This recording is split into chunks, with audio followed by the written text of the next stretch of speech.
Hello and welcome to the Trapital podcast. I'm your host, Dan Runcie. Our guest today is James Supreme, who is an A&R for Universal Music Publishing Group.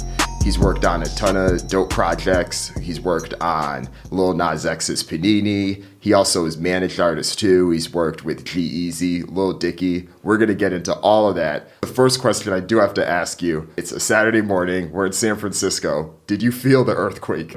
I actually did.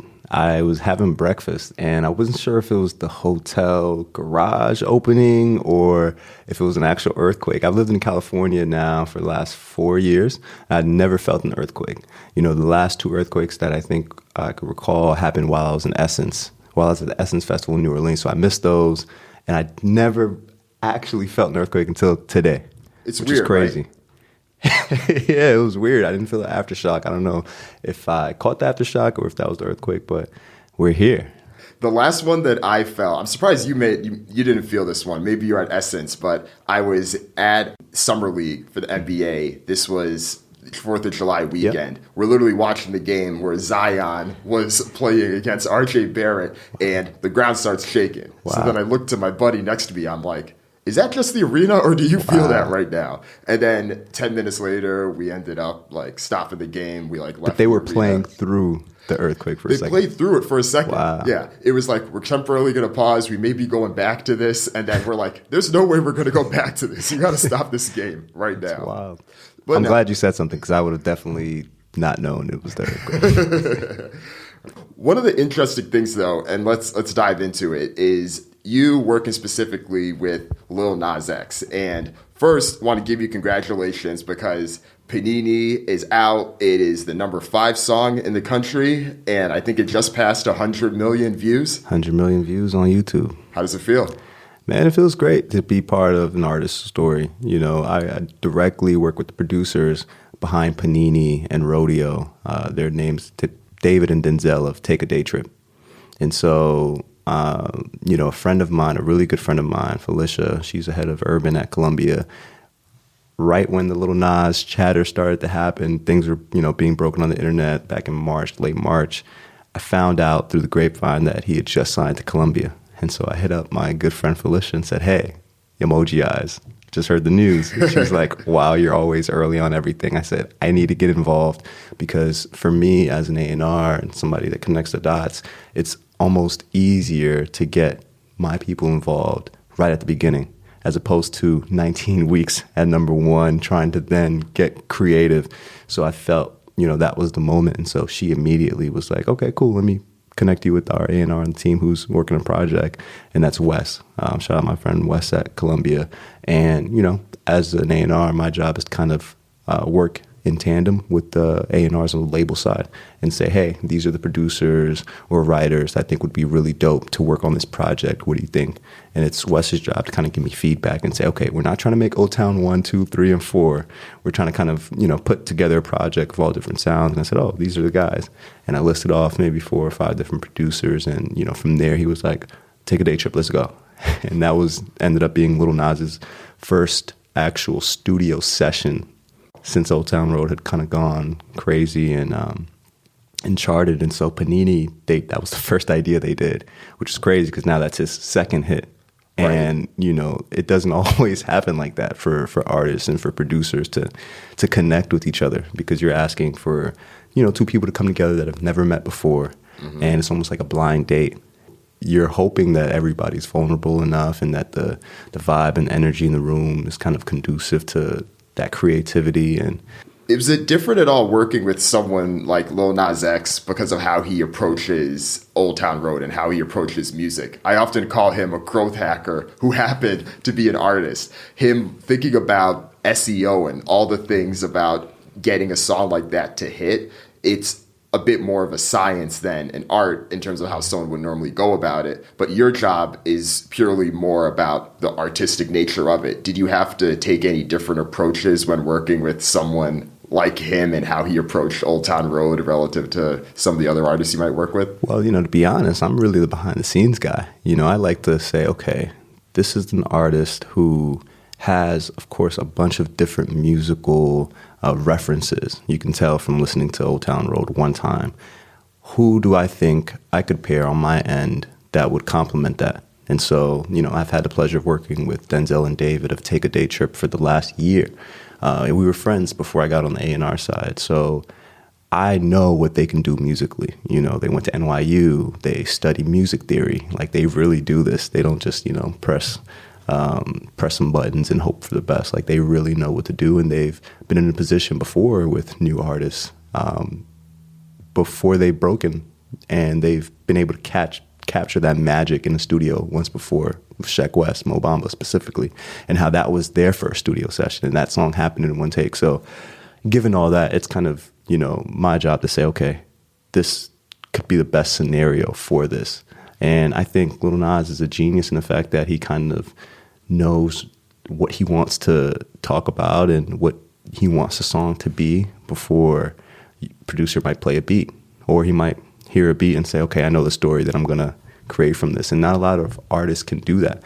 Some will just start with melodies and different ideas as far as like just going in the mic and trying something, but he's able to kind of say, okay, this is the angle. And another artist I've gotten a chance to work with who kind of reminds me of in that sense, and who I hadn't really thought about it until right now, is Little Dicky. I tour managed Little Dicky 6 months after I moved to LA. And he is one of the funniest, most genuine, just smart, all-around great dudes that I've ever met. And the way he approaches songwriting is, it's so different. He'll say, okay, I have an idea. I want to make a song based on Freaky Friday, the movie. Literally, we were talking about this idea back in 2016, 2017. And the song didn't come out. Yeah, 2016. The song didn't come out until 2018.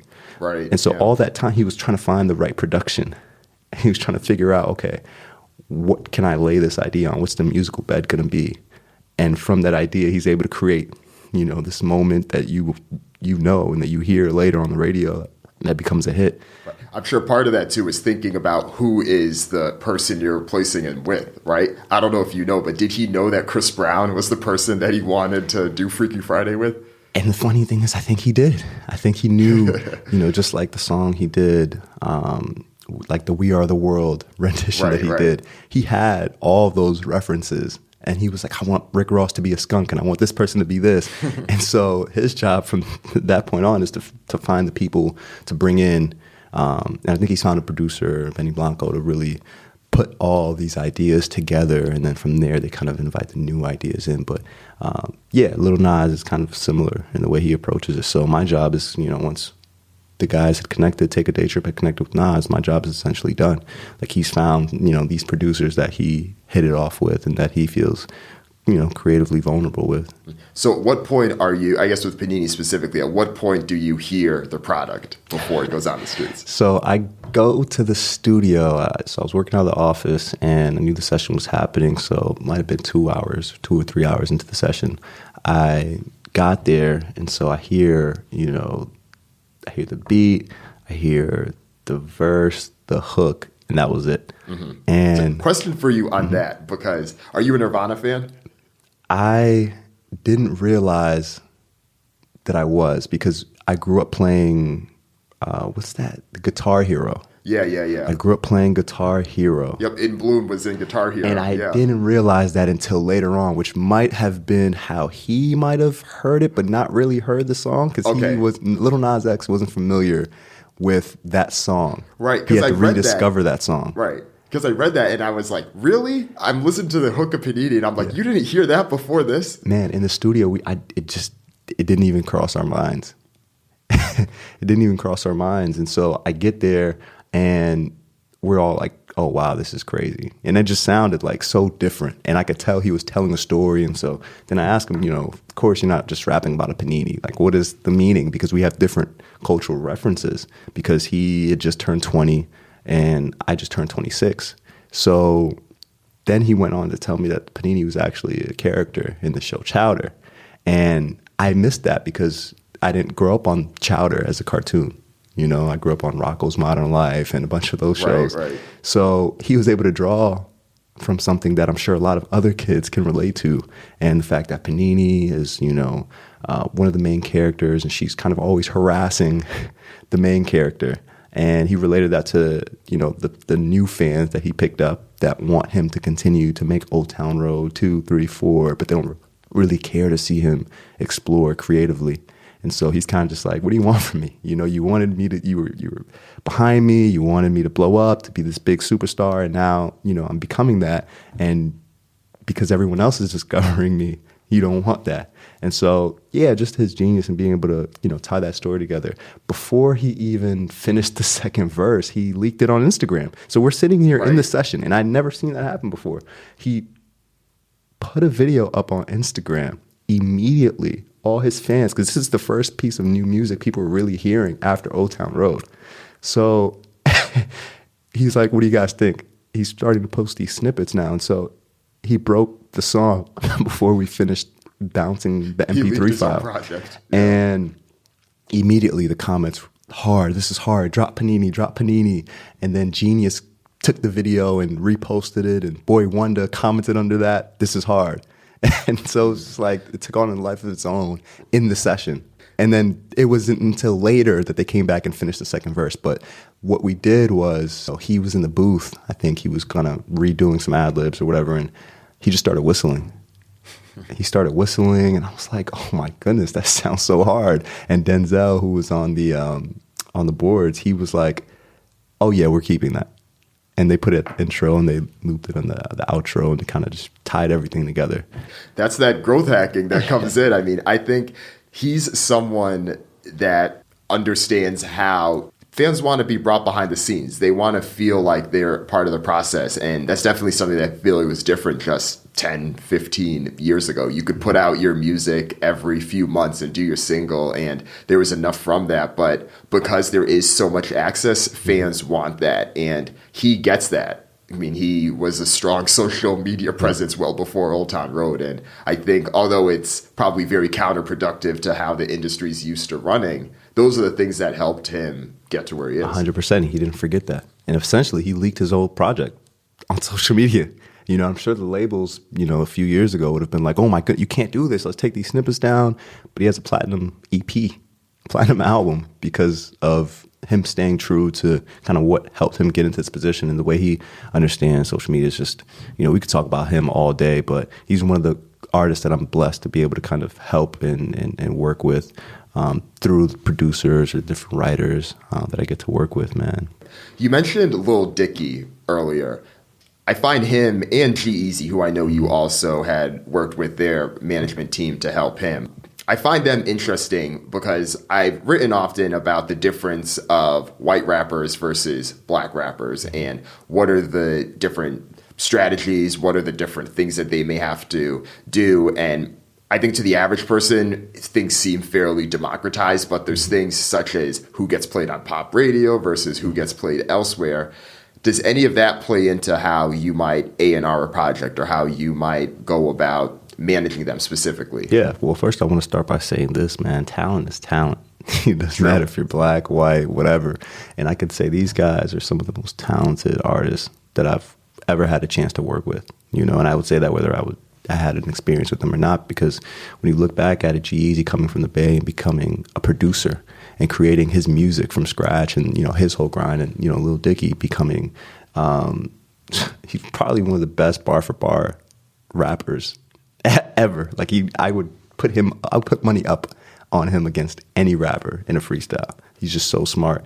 But there were certain experiences that kind of showed me differences in how, you know, black artists are treated versus white artists, specifically just being on the road. You know, it's not a secret that the way black artists or artists that make urban music are treated at venues is completely, you know, extremely hostile sometimes, you know, because of the prejudice. People are already assuming one thing before we even walk in the building. And as a tour manager, as a young tour manager at this point in my life, I was probably 22, 23, when I first started going on the road, I would feel the difference if I walked into a venue with Made in Tokyo, for example. Before we even step off the Sprinter van, they're already asking us, do we have our wristbands? Where are our wristbands? Where's this? Where's that? I'm like, whoa, hey, I'm James. Great to meet you. We're going to have a great show. And I have to set the tempo to let them know we're actually professionals in this space. We know how to conduct ourselves. This isn't our first show. So please, you know, give us that respect. And I don't have to ask for that respect necessarily going out with an artist like Lil Dicky. But what does happen, which is funny, is they don't assume that you're the tour manager, or they, they're looking for the tour manager to then start discussing things with. Right. Do they think that you're the rapper? And I'm like, hey, I'm right here, James. Great to meet you. We've been advancing on emails. We've, had communication for the last 2 months. And then it's, sometimes like, oh, wow, and then I realize that the shows go off without a hitch, super smooth. And of course, there have been some instances, here and there, but for the most part, you can kind of feel the energy, which is a little different. I'm sure that plays out to different things. But as far as on the creative side, these guys are talented, man. Right. Some people might not want to work with Lil Dicky. I've had, my first kind of experience trying to secure beats for an artist came through, Lil Dicky. And at the time, he just had saved that money, and he's just funny. The people don't know if he's just a comedy rap kind of dude. So I had super high level producers refusing to send beats, or kind of like, yeah, we'll send beats, but never actually send beats. And, I guess a year later, they kind of saw what happened, or 2 years later, they see, oh man, this guy's hit the charts every time. And so he probably feels it too, but there definitely is that difference. Yeah, I'm glad you mentioned that, because I was going to ask you about that too, because I'm sure that there is probably at least certain people with power in the industry that's like, okay, what's this white boy doing, right? And they, I'm sure, feel that, and it 100%. Must be frustrating. And for Jeezy, I know for probably the longest time, I couldn't really find a complex covering him. So they wouldn't really give him that shot for whatever reason until it became clickbait. Like, now he's huge, so now we know that, that our ads are going to do well if we just put his name up there. And it's like, okay, but while this artist is grinding and trying to get to this place in the culture, you kind of have shut that door. Yeah, I did notice that as well. For G-Eazy specifically, was it, I forget the name of the album, was it the album that like blew When up? It's Dark Out. Yeah, When It's Dark Out. Yes, and that's when I met him. Okay. So, I had met one of his managers, Jamil Davis, through Twitter. And that's kind of how I transitioned from being a college student who thought he had a future in merchandising, retail, to career in music. I ended up volunteering for Jamil at some music festivals. He was a tour manager for Drake. So I helped him out, OVO Fest, and then I would just kind of stalk him. I would fly to different cities that I knew he would be at because he was on tour with Drake at the time. And so after a few months of that, it kind of just went quiet. And so here I am now with this big dream of moving to LA and becoming a manager and working in music. And the only person I know isn't responding back to me. So this is like October 2014, November. There are no more concerts. December 2014, January 2015, February 2015. Then March comes. And I get a call from a Dubai number. And I'm like, who's trying to scam me from Dubai? And I'll never forget this call. Jamil calls and says, hey, this is Jamil. I'm in Dubai with Drake, but are you still in Atlanta? And I'm like, yeah, I'm still in Atlanta. I'm still in school trying to figure it out in my head. And he's like, all right, cool. My artist G-Eazy is coming to Atlanta to start recording a second album. He's going to be down there with my co-manager, Matt. I want you to meet those guys and help them with whatever they need. And at the time, I'm like, I don't know what a G-Eazy is. I don't know who that is. Did he say Jeezy? And right, yeah, because you're in Atlanta at the time. I'm trying to figure out, Jeezy? And so I'm like, okay, whatever is going to help me continue to be in the circle of music. Sure, I'll jump at any opportunity. And so I ended up in the studio with them his first week working on that project. And so I essentially became their assistant that week. And, I would do get their wash and fold done, any restaurant recommendations.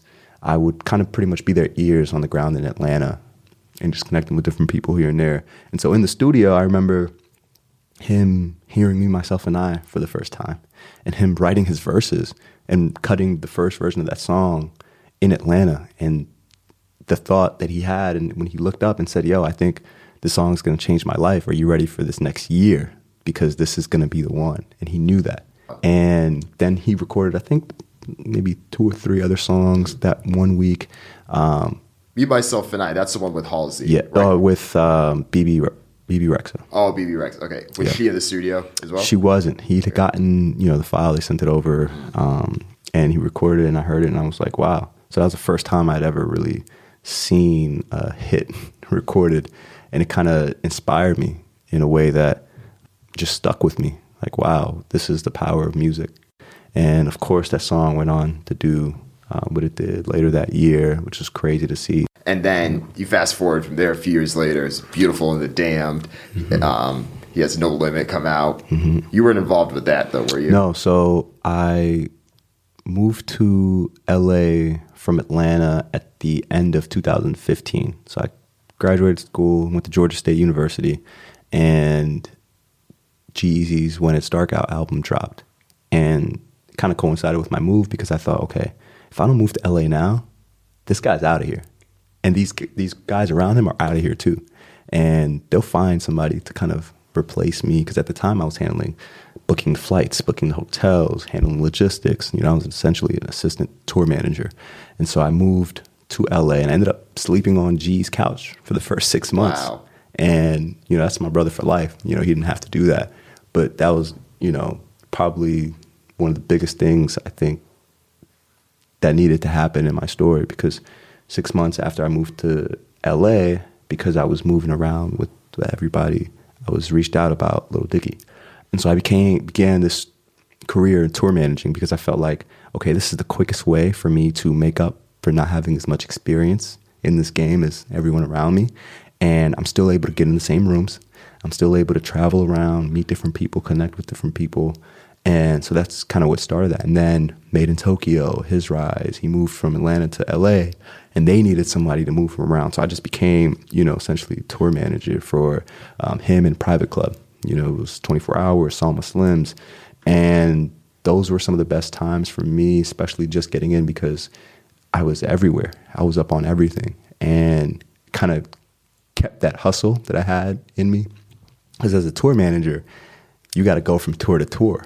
You don't kind of get an off season to kind of relax. It's like, okay, well, if you relax, then how are you going to pay your bills? I did that up until it kind of caught up with me. And that's where mental health is super important. And I think a lot of people in my position who are just chasing, you're just starting out, so you feel like there's no way you can take a break. You're just chasing, you're grinding, you're having to figure it all out. And then you wake up one day like, I'm exhausted, don't feel good.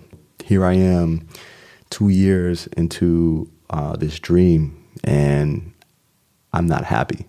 And then you're like, wow, I sacrificed all of this to end up here. What adjustments did you make? Man, I think I made a list. I made a list of things I wanted to do to change the way I thought about things. And some of those things were cutting out alcohol.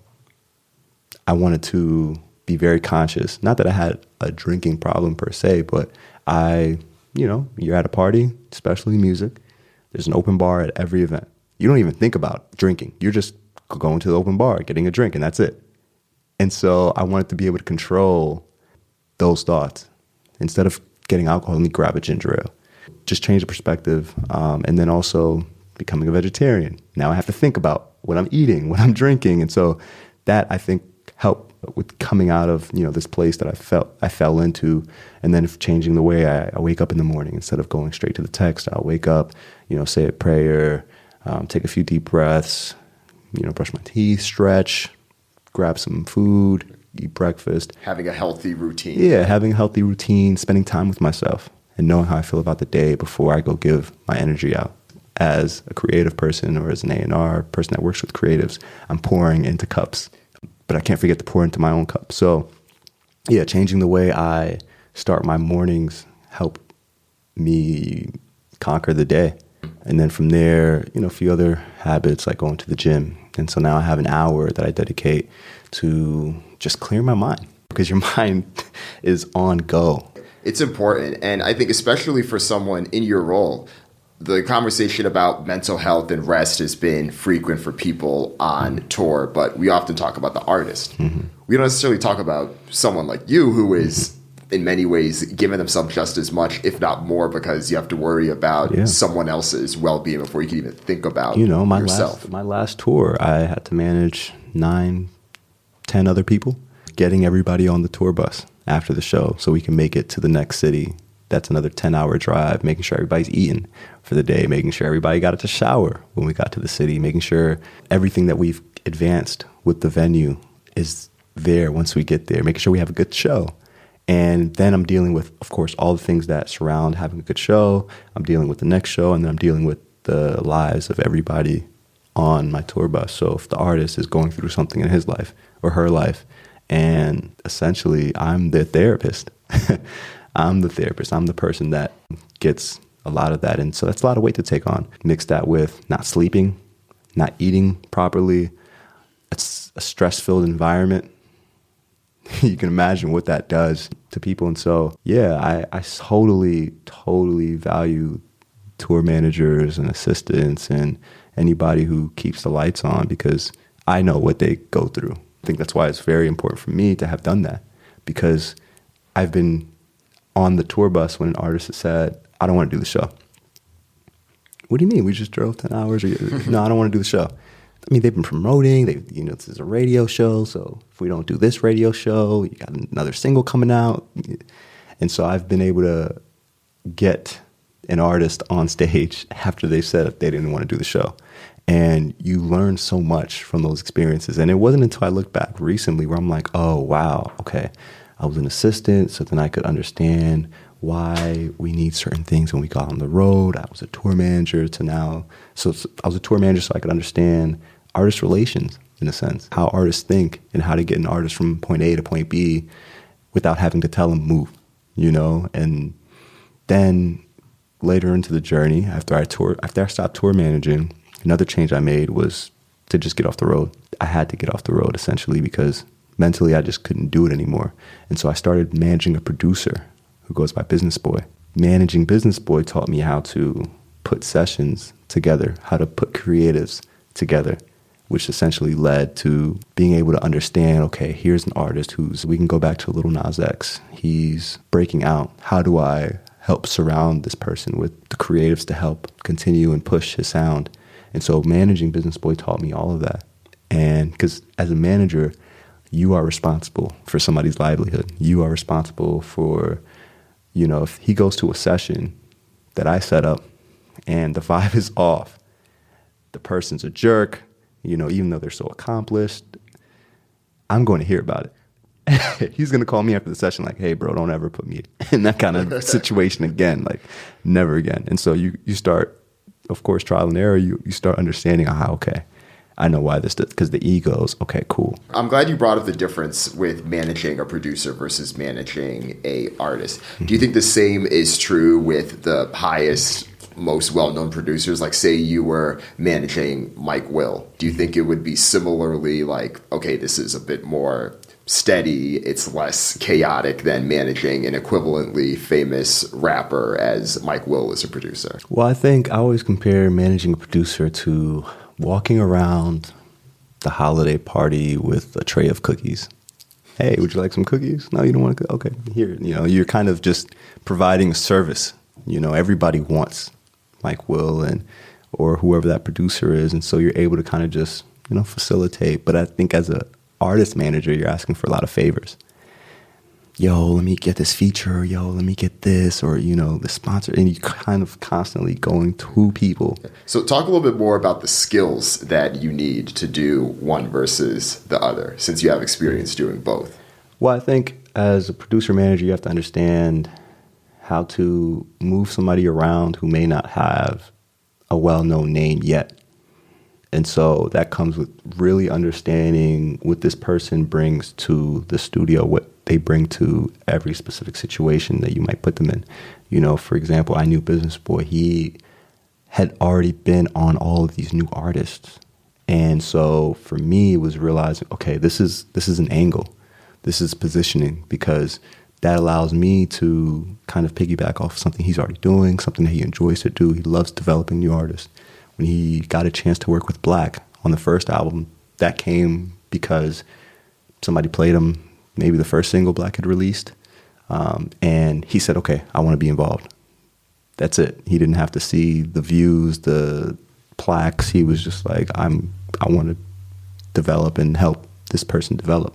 So you take those, I guess, differentiators, and you try and align with people that can help. So I started reaching out to the different A&Rs.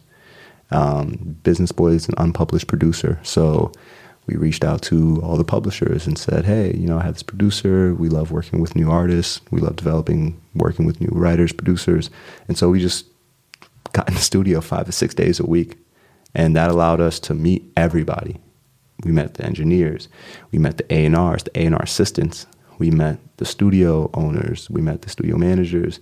And that set up Business Boy to have an environment where now in 2019, he's still unpublished, doesn't have to do a publishing deal if he doesn't want to, because he's created this system where he's developed and worked with so many new artists on this third tier, this bottom tier, that some of those have become artists who are now in the second tier, or artists who now are on this top tier, this first tier, so on and so forth. So it's like this ecosystem. And the way the industry is structured, it's built in a way where if you start off, the people that you are working with will grow with you, and then you all develop and build, and you can cross-pollinate, 100%. have the relationships there. But I think it goes back to the people that you work with, you know, the egos. I'm thankful and I'm happy to work with people who check their egos at the door, because it's really about creating. And it's really about helping push, you know, music and the culture forward, because we have a responsibility not to just be in this place, but to not take up space. Right. You know? Right. Which is a conversation I have a lot with some of my peers. Definitely. So talk to me about working with Beyonce and her team. You had helped work with the A&R team for Brown Eyed Girl, right? Brown Skin Girl. Brown Skin Girl, which was on The Gift. What was it like there? It's funny. I didn't step foot in the studio. I reached out to a good friend of mine, Marielle, who works as an A&R for Parkwood, and said, hey, I'm hearing rumblings about a camp that you guys may or may not be doing. Right. You know, everything. So you heard what was going on, and then you started poking. 100%. Everything it's a tight operation, NDAs, the whole thing. But I kind of heard from a producer of mine, Michael Uzururu, super talented producer. He's produced things like Nights, my friend Goshen, a bunch of other things. And so he wanted to get involved. And so I reached out and said, hey, you know, I have this producer, Michael, would love to get him involved. He's Nigerian, you know, he's super talented. And she made it happen. And so I was able to just connect them directly. And Michael went in, and from what he told me, you know, the experience was life-changing. You know, Beyonce was able to put together an environment where so many creatives came from all different parts of the world, and they were just working. And I think we might have shut down Michael's calendar for about a month and a half, 2 months. So we heard about this project coming out in May, late May, early May, and then I think by July it might have come out. And he went to the studio every single day. And that's the brilliance of some of the people I get to work with, because you can't really want it for anybody more than they want it for themselves. So even though I only set up one session, I said, hey, if you give him a shot, you know, he'll be there on time. He went every single day until the last week that they were recording. And it wasn't until that last week where he got to contribute to songs, the 2 songs he was on the project, Brown Skin Girl and Mood Forever. And that just goes to show you that nothing is really handed to you. You know, you might have this incredible opportunity to be part of this camp, but that doesn't mean you make an album. You know, you take those experiences and you take those lessons. But for him, he was just resilient, man. And one of the stories that stuck out was when he was in the studio, they were telling him that, hey, there's this writer, you know, they're working on this song. Can you engineer? Michael doesn't engineer at all. He does not engineer. But his instinct told him to say, sure, of course, I got it, no problem. Because that's how you keep yourself in the game. You learn, you adapt, you figure it out later. And so what they were working on was actually Brown Skin Girl. So they already had the hook, they had the idea, the beat, and they were finishing up maybe a second verse. And so he was able to contribute to that second verse because he took that opportunity. He didn't end up tracking any vocals. They didn't actually record anything. They just wrote. And he had the beat on a loop. And that was it. And so he was able to contribute lines to that. But my job and all that is just to help provide that opportunity. And whether they deliver, whether a writer, producer, artist delivers, that's usually on the situation and on them. But, that's just one example of somebody going above and beyond. So last couple questions before we let you go. As an A&R, I'd love to get your perspective on the DJ Khaled versus Tyler, the Creator album competition to see who sold the most. And of course, DJ Khaled was upset about the fact that a lot of his albums didn't count. But less that, but more, a lot of people tried to talk about it as this moment of someone that is putting together a project as an EP the way that Khaled, versus the complete opposite of that being a self-created, directed project like Tyler, the Creator, put out. What's your take on that narrative? Well, for me, I think it just goes down to how we count albums. If a label finds out how to partner with Popeyes, and while Popeyes is selling all these, chicken sandwiches, is that going to be the future of what this is? My opinion on that is we have to really figure out how this pushes everything forward. It shouldn't be putting people against each other on release days, because we need DJ Khaled, his music, as much as we need Tyler, the Creator. It puts creatives in a position where now they have to really think about the things that they're doing outside of just making music, which in our culture, we know that could start to feel like selling out in a way. So, well, you mentioned something earlier, and I guess let's actually talk about that. You mentioned Popeyes Chicken. Do you think that type of partnership is the future of what artists may choose to do? Who knows? We have this no limit, I think, to the bundling now that it's become a thing, unless they start really figuring that out.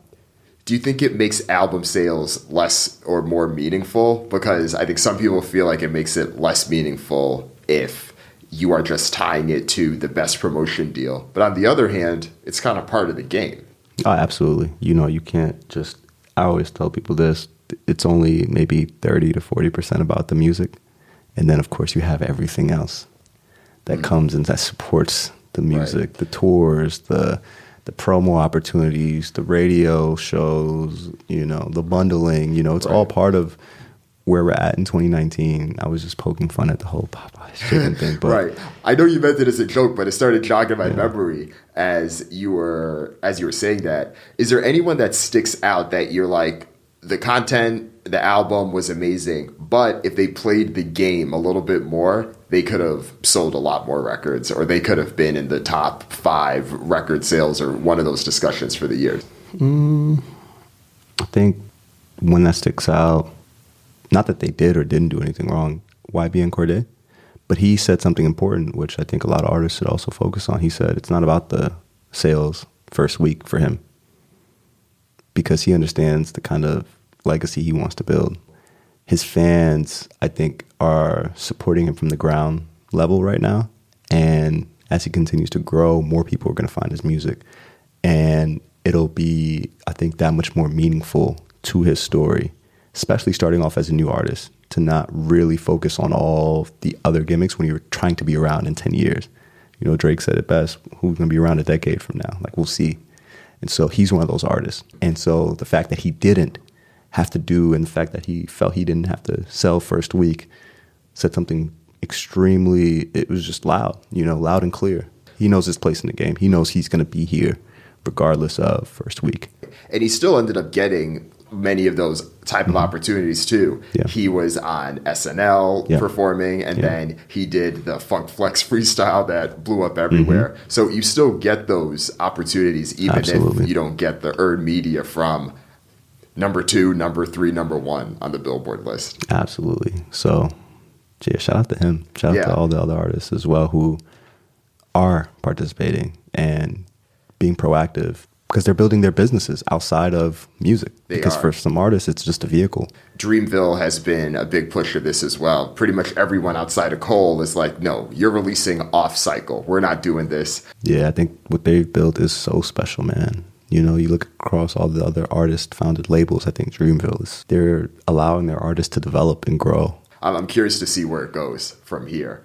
So who's on your wish list, man? I know you've been able to cross a lot with your work as both a manager and as an A&R now, but who have you not worked with yet that if you heard something going on, you would poke and be like, let me try to get on that project? Well, for me, I guess I have to start thinking about that now, because for me last year, towards the end of last year, I had a goal, like a personal goal, to work with the artists that were already signed to the publishing company, UMPG. And some of those artists are like J. Cole, who we got a chance to work with, Chris Brown. He just dropped the repackage to Indigo. YG, her. I guess going into this new year, I want to work with the next up. You know, the Baby Keems, the Ice Cold Bishops, the Baby Roses, you know, because I think these artists are going to be the future. Yeah, I want to kind of start pivoting kind of back towards artists. So I started working with artists on their management teams, tour managing artists. Then I kind of went back to the producer, or went to the producer, songwriter side of things. Now that I understand how to connect the dots between them, I want to help push the next wave of artists forward, because I find it, as, you know, a producer, writer, as an A&R, it's kind of easy to, in a sense, it's easier to give Taylor Swift another hit. It's not really remarkable when you can take an artist that nobody's really heard about yet and be part of building that story. That to me is where the purpose and why I do all of this lies. It's like, how can I help change the lives of other musicians in a way that music has changed my life? Because it's not a, you know, it's a privilege for me to be in the space, to be able to help create something meaningful that, like I said earlier, will help push the culture. So yeah, that's kind of where I want to go with it next. Makes sense. Anything that our audience should know about before we let you go? I think, you know, you wrote an impressive article about this, the ownership. You know, I think it was the Chance the Rapper ownership article. And I think I want people to just be as informed as they can about everything, you know, because I think a lot of artists, a lot of companies do a really good job of telling a truth, but they might not tell the whole truth. I think it's for everybody, you know, listening to figure out what that whole truth is in regards to ownership, taking certain deals, or taking certain opportunities. Like, just know the whole story, because I think that's really important. And that's kind of where you find the freedom to decide, should I do this or should I not do this? I don't think it's, you know, fair for people to just try and follow one career or one guideline or outline for doing things. I think they have to know the whole truth. Agreed 100%. I'm glad you brought that up. I actually got into an argument with someone fairly well known that everyone listening to this podcast knows about that article. I'm sorry about that, man. It was all in good nature. We're going back and forth. But no, thanks for coming, man. Appreciate it. Yeah, thank you for having me, man. I think it's, you know, I was telling you this earlier, I think it's super important that you have this platform, because I'm having these conversations at the lunches and the dinners and the meetings that I get to attend, being on the inside of the situation. But it's rare that you hear these conversations and you read these articles that mirror these conversations outside of them. And I think that helps in people finding the whole truth about things. So thank you for putting this all together. Likewise, and man. the work you do. No, appreciate it. And that's why it's good to have people like you on the pod that understand this and can, you know, continue to spread the word. All right, James Supreme, it's been a pleasure. Hey, peace and love. Thank you. If you've enjoyed this Trapital podcast, please tell one friend about this podcast. Go ahead and go to trapital.co. Check it out. Stay tuned, and I'll see y'all next week.